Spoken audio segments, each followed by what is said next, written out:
मार्ग तीर्थ, अविघ्न तीर्थ और शेष तीर्थ की महिमा। ब्रह्मा जी कहते हैं, गौतमी के तट पर मार्ग तीर्थ के नाम से विख्यात जो उत्तम तीर्थ है, वह मनुष्यों को सब प्रकार की सिद्धि देने वाला है। जीव उसके स्मरण करने मात्र से समस्त मानसिक चिंताओं से मुक्त हो जाता है। पूर्व काल में देवताओं और असुरों के बीच बड़ा भयंकर संग्राम छिड़ा था। उस समय देवता लोग दानवों को परास्त ना कर सके। तब मैं सब देवताओं के साथ शूलपाणी भगवान शंकर के पास गया और हाथ जोड़कर नाना प्रकार के वाक्यों द्वारा उनका स्तवन करने लगा।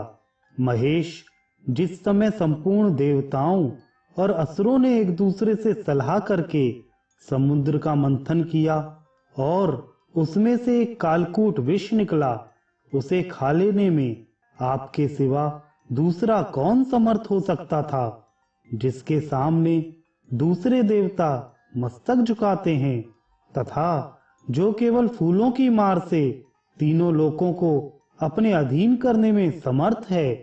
वही कामदेव जब आप पर आक्रमण करने चला तब स्वयं ही नष्ट हो गया। अतः आपसे बढ़कर शक्तिशाली दूसरा कौन है?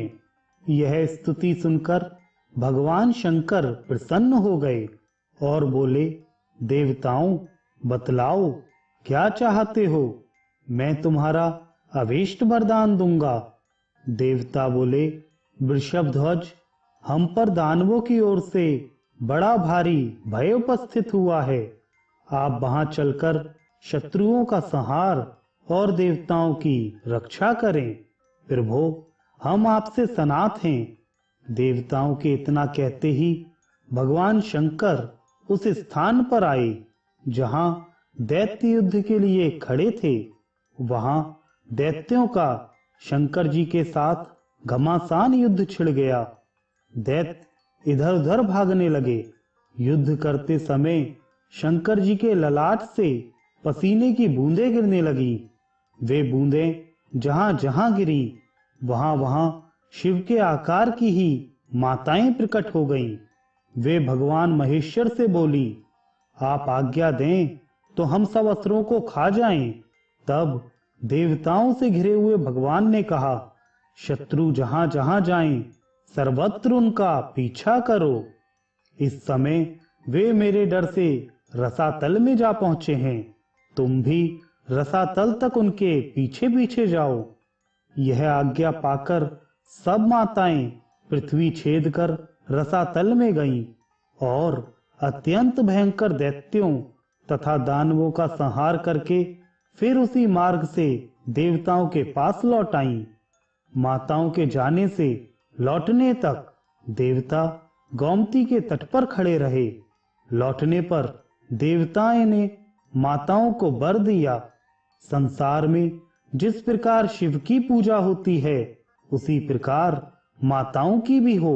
यूं कहकर देवता अंतर्धान हो गए और माताएं वहीं रह गईं। जहां जहां वे देवियां स्थित हुईं, वह सब स्थान मार्ग तीर्थ माना जाता है। वे सभी तीर्थ देवताओं के लिए भी सेव्य हैं, फिर मनुष्य आदि के लिए तो बात ही क्या है। शिव जी के कथानुसार उन तीर्थों में किया हुआ स्नान, दान और तर्पण सब अक्षय होता है। जो मनुष्य मार्ग तीर्थों के इस उपाख्यान को प्रतिदिन सुनता, स्मरण रखता और पढ़ता है, वह दीर्घायु और सुखी होता है। मार्ग तीर्थ के अनंतर अविघ्न तीर्थ है, जो सब विघ्नों का नाश करने वाला है। नारद, वहां का वृतांत भी बतलाता हूं, भक्ति पूर्वक सुनो। एक बार गौतमी के उत्तर तट पर देवताओं का यज्ञ आरंभ हुआ, किंतु विघ्न दोष के कारण उसकी समाप्ति नहीं हुई। तब सब देवताओं ने मुझसे और भगवान विष्णु से इसका कारण पूछा। उस समय मैंने ध्यानस्थ होकर कारण का पता लगाया और कहा, इसमें गणेश जी विघ्न डाल रहे हैं, इसलिए इस यज्ञ की समाप्ति नहीं होती। अतः सब लोग आदिदेव विनायक की स्तुति करें। मेरा आदेश पाकर सब देवता गौतमी में स्नान करके आदिदेवी गणेश की भक्ति पूर्वक स्तुति करने लगे। देवता बोले, सदा सब कार्यों में संपूर्ण देवता तथा शिव, विष्णु और ब्रह्मा जी भी जिनका पूजन, नमस्कार और चिंतन करते हैं, उन विघ्नराज गणेश को हम शरण लेते हैं। विघ्नराज गणेश के समान मनोवांछित फल देने वाला कोई देवता नहीं है। ऐसा निश्चय करके त्रिपुरारी महादेव जी ने भी त्रिपुर वध के समय पहले उनका पूजन किया था, जिनको ध्यान करने से संपूर्ण देहधारियों के मनोरथ पूर्ण हो जाते हैं। वे अंबिका नंदन गणेश इस महायज्ञ में शीघ्र ही हमारे विघ्नों का निवारण करें। देवी पार्वती के चिंतन मात्र से ही गणेश जी जैसा पुत्र उत्पन्न हो गया। इससे संपूर्ण जगत में महान उत्सव छा गया। यह बात उन देवताओं ने अपने मुख से कही थी, जो नवजात शिशु के रूप में गणेश जी को नमस्कार करके कृतार्थ हुए थे। माता की गोद में बैठे हुए और माता के मना करने पर भी उन्होंने पिता के ललाट में स्थित चंद्रमा को बलपूर्वक पकड़कर उनकी जटाओं में छिपा दिया। यह गणेश जी का बाल विनोद था। यद्यपि वे पूर्ण तृप्त थे, तो भी अधिक देर तक माता के स्तनों का दूध इसलिए पीते रहे कि कहीं बड़े भैया कार्तिकेय भी आकर ना पीने लगे। उनकी बुद्धि में बाल स्वभाववश भाई के प्रति ईर्ष्या भर गई थी। यह देखकर भगवान शंकर ने विनोदवश कहा, विघ्नराज, तुम बहुत दूध पीते हो, इसलिए लंबोदर हो जाओ। यूं कहकर उन्होंने उनका नाम लंबोदर रख दिया। देव समुदाय से घिरे हुए महेश्वर ने कहा, बेटा, तुम्हारा नृत्य होना चाहिए। यह सुनकर उन्होंने अपने घुंघरू की आवाज से ही शंकर जी को संतुष्ट कर दिया। इससे प्रसन्न होकर शिव ने अपने पुत्र को गणेश के पद पर अभिषिक्त कर दिया, जो एक हाथ में विघ्न पाश और दूसरे हाथ से कंधे पर कुठार लिए रहते हैं तथा पूजा ना पाने पर अपनी माता के कार्य में भी विघ्न डाल देते हैं। उन विघ्नराज के समान दूसरा कौन है, जो धर्म, अर्थ और काम आदि में सबसे पहले पूजनीय हैं तथा देवता और असुर भी प्रतिदिन जिनकी पूजा करते हैं, जिनके पूजन का फल कभी नष्ट नहीं होता। उन प्रथम पूजनीय गणेश को हम पहले मस्तक नवाते हैं, जिनकी पूजा से सबको प्रार्थना के अनुरूप सब प्रकार के फल की सिद्धि दृष्टिगोचर होती है, जिन्हें अपने स्वतंत्र सामर्थ्य पर अत्यंत गर्व है। उन बंधु प्रिय मूषक वाहन गणेश जी की हम स्तुति करते हैं, जिन्होंने अपने सरस संगीत, नृत्य, समस्त मनोरथों की सिद्धि तथा विनोद के द्वारा माता पार्वती को पूर्ण संतुष्ट किया है। उन अत्यंत संतुष्ट हृदय वाले श्री गणेश की हम शरण लेते हैं। इस प्रकार देवताओं के स्तवन करने पर गणेश जी ने उनसे कहा, देवताओं, अब तुम्हारे यज्ञ में विघ्न नहीं पड़ेगा। जब देव यज्ञ निर्विघ्न पूरा हो गया, तब गणेश जी ने उन देवताओं से कहा, जो लोग इस स्तोत्र से भक्ति पूर्वक मेरी स्तुति करेंगे, उन्हें कभी दरिद्रता और दुख का सामना नहीं करना पड़ेगा। जो इस तीर्थ में आलस्य छोड़कर भक्ति पूर्वक स्नान और दान करेंगे, उनके शुभ कार्य निर्विघ्न सिद्ध होंगे। इस बात का आप लोग भी अनुमोदन करें। उनके इतना कहने के साथ ही देवताओं ने एक स्वर से कहा, ऐसा ही होगा। यज्ञ समाप्त होने पर देवता अपने अपने स्थान को चले गए। तब से वह तीर्थ अविघ्न तीर्थ कहलाने लगा।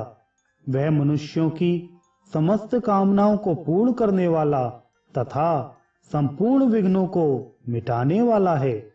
अविघ्न तीर्थ के बाद शेष तीर्थ है, वह भी समस्त अभीष्ट वस्तुओं को देने वाला है। मैं उसके स्वरूप का वर्णन करता हूँ। रसातल के स्वामी महानाग शेष संपूर्ण नागों के साथ रसातल में रहने के लिए गए, परंतु राक्षसों, दैत्यों और दानवों ने, जिनका रसातल में पहले से ही प्रवेश हो चुका था, नागराज को वहां से निकाल दिया। तब वे मेरे पास आकर बोले, भगवान, आपने राक्षसों को तथा हम लोगों को भी रसातल दे रखा है, किंतु दैत्य और राक्षस हमें वहां स्थान देना नहीं चाहते, इसलिए आपकी शरण में आया हूं। तब मैंने नाग से कहा, तुम गौतमी के तट पर जाओ, वहां महादेव जी की स्तुति करने से तुम्हारा मनोरथ पूर्ण होगा। उनके सिवा दूसरा कोई तीनों लोकों में ऐसा नहीं जो सबके मनोरथ सिद्ध कर सके। मेरे कहने से शेषनाग वहां गए और गंगा में स्नान करके हाथ जोड़कर देव देवेश्वर महादेव की स्तुति करने लगे। तीनों लोकों के स्वामी भगवान शंकर को नमस्कार है। जो दक्ष यज्ञ के विध्वंसक, जगत के आदि विधाता तथा त्रिभुवन रूप हैं, उन भगवान शिव को नमस्कार है। जिनके सहस्त्रों मस्तक हैं, उन भगवान सदाशिव को नमस्कार है। सबका संहार करने वाले रुद्रदेव को नमस्कार है। भगवान, आप सोम, सूर्य, अग्नि और जल रूप हैं, आपको नमस्कार है। जो सर्वदा सर्वस्वरूप और काल रूप है, उन भगवान शिव को नमस्कार है।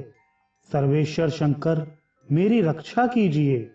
सर्वव्यापी सोमेश्वर, मेरी रक्षा कीजिए। जगन्नाथ, आपको नमस्कार है, मेरा मनोरथ पूर्ण कीजिए। इस स्तुति से प्रसन्न होकर महेश्वर ने नागराज को मनोवांछित वर दिया। जो देवताओं से शत्रुता रखने वाले दैत्य, दानव तथा राक्षसों के विनाश में सहायक था। भगवान ने शेषनाग को शूल देकर कहा, इससे अपने शत्रुओं का संहार करो। भगवान शिव की यह आज्ञा पाकर शेषनाग सर्पों के साथ रसातल में गए। वहां उन्होंने शूल से अपने शत्रु दैत्य, दानव तथा राक्षसों का वध किया और फिर भगवान शेषेश्वर का दर्शन करने के लिए वे गौतमी के तट पर लौट आए। नागराज जिस मार्ग से आए थे, उसमें रसातल से वहां तक छेद हो गया। उस बिल से गौतमी गंगा का अत्यंत पुण्यदायक जल पाताल गंगा में जा मिला। इस प्रकार उन दोनों का संगम हुआ। भगवान शेषेश्वर के सामने एक विशाल कुंड बनाकर शेषनाग ने उसमें हवन किया।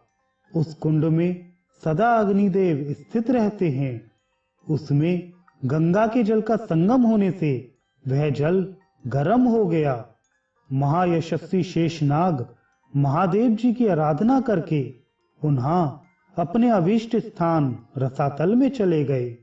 तब से वह तीर्थ नाग तीर्थ एवं शेष तीर्थ के नाम से प्रसिद्ध हुआ। वह संपूर्ण अभीष्ट वस्तुओं को देने वाला, पवित्र तथा रोग और दरिद्रता का नाशक है। उससे आयु एवं लक्ष्मी की भी प्राप्ति होती है। वह पवित्र तीर्थ स्थान और दान से मोक्ष देने वाला है। जो मनुष्य इस प्रसंग का भक्ति पूर्वक श्रवण, पाठ अथवा मनन करता है, उसकी सब कामनाएं पूर्ण होती हैं। जहां शेषेश्वर तीर्थ है और जहां शक्ति प्रदान करने वाले भगवान शिव हैं, वहां गौतमी के दोनों तटों पर 2100 तीर्थ हैं, जो सब प्रकार की संपत्ति देने वाले हैं।